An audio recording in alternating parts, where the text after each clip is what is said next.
Tertawa terlalu lama. Fatih tiba-tiba terbangun. Dia sekarang adalah pengkhianat yang mengkhianati kuil penguasa cahaya. Dan dia tidak akan memiliki tempat tinggal kecuali di bawah pasukan Hebo. Di bawah pertukaran minat seperti itu, dia seharusnya tidak begitu bahagia. Tapi pria gemuk itu tidak tahan.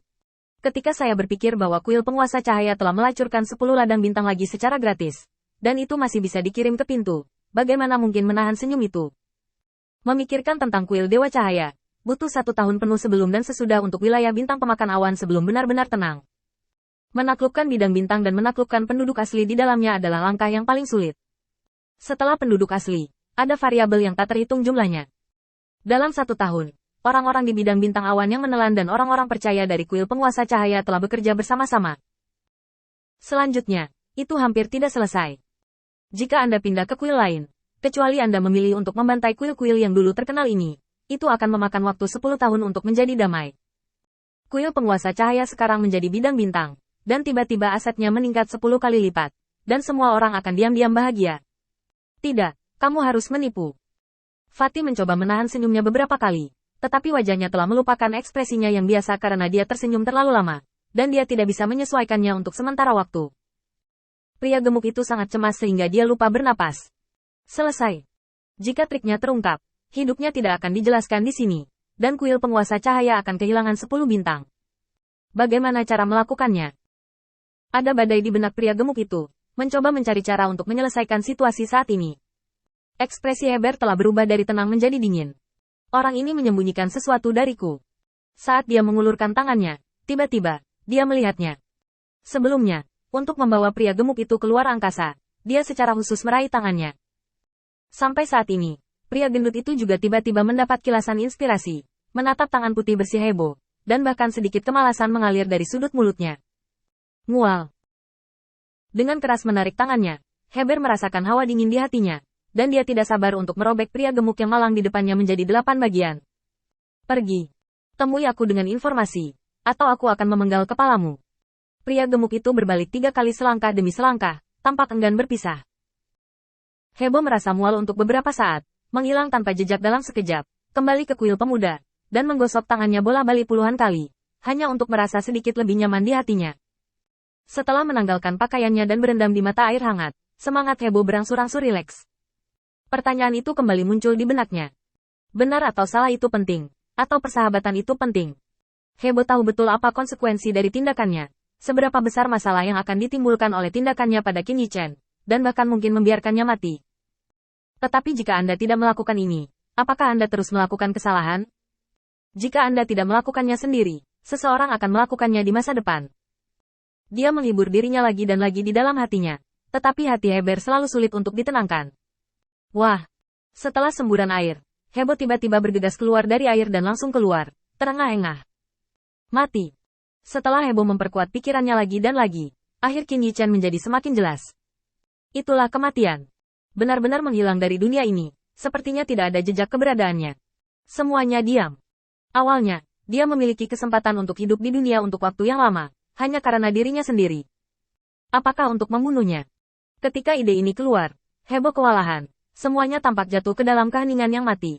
Sensasi tubuh secara bertahap menghilang, dan kesadarannya menjadi mengantuk. Sampai angin di luar meniup kertas di atas meja, seperti guntur musim semi, membangunkan Hebo dari mimpinya.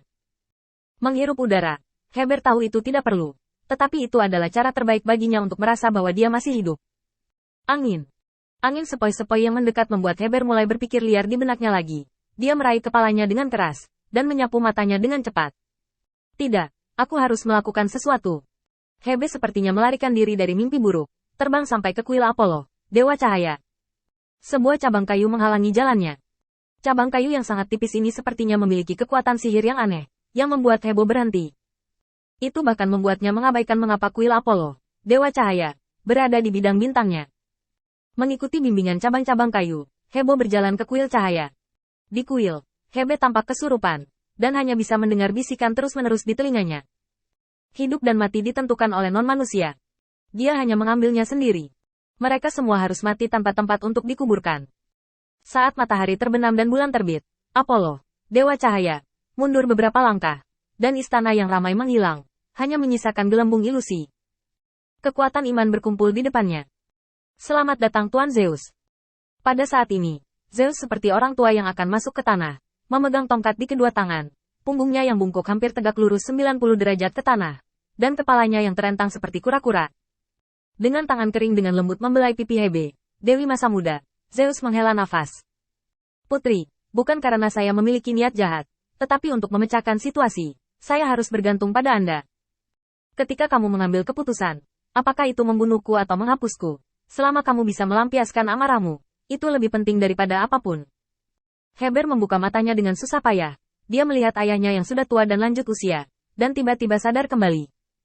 Tiba-tiba bergegas ke Zeus, membuka tangannya untuk memeluk, tetapi tidak tahu bagaimana memulainya. Ayah, siapa yang menyakitimu? Keseriusan Herb dipenuhi dengan air mata. Zeus menggelengkan kepalanya. Jangan pedulikan bisnismu, kamu hanya perlu hidup dengan baik. Bisnis ayah secara alami akan mengurusnya.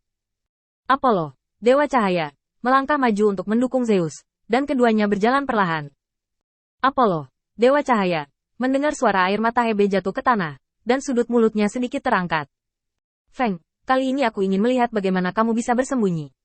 Dia membantu Zeus ke pintu, dan tubuh Zeus berubah menjadi gelembung dan menghilang. Selamat kepada Tuhan Zeus. Apollo, Dewa Cahaya, ingin membuat pertunjukan, tentu saja, untuk membuat pertunjukan yang komprehensif. Apakah Heber melihat atau mendengar, dia akan melakukannya. Setelah mengusir Zeus pergi, Apollo kembali ke sisi Heber, dan mengangkat tangannya untuk menghapus air mata dari sudut matanya. Jangan menangis, dengarkan kata-kata Lord Zeus, anak-anak tidak perlu terlibat dalam urusan kita. Heber menyingkirkan tangan Apollo, matanya sudah sangat merah. Bicaralah. Siapa itu? Apollo, Dewa Cahaya, tiba-tiba menjentikkan jarinya, dan pemandangan di sekitarnya berubah lagi. Apollo, Dewa Cahaya, melintas dan tiba di sebuah batu besar. Lord Zeus menikmati aturan dunia, jadi dia akan hidup selamanya. Lord Zeus menua karena aturan dunia telah dirampok. Saat ini, hanya ada satu orang dengan potensi seperti itu. Heber tiba-tiba berdiri, meskipun itu hanya ilusi, itu membuatnya benar-benar marah. Siapa? Aku akan membunuhnya. Apollo, Dewa Cahaya, tersenyum kecil. Namanya Feng.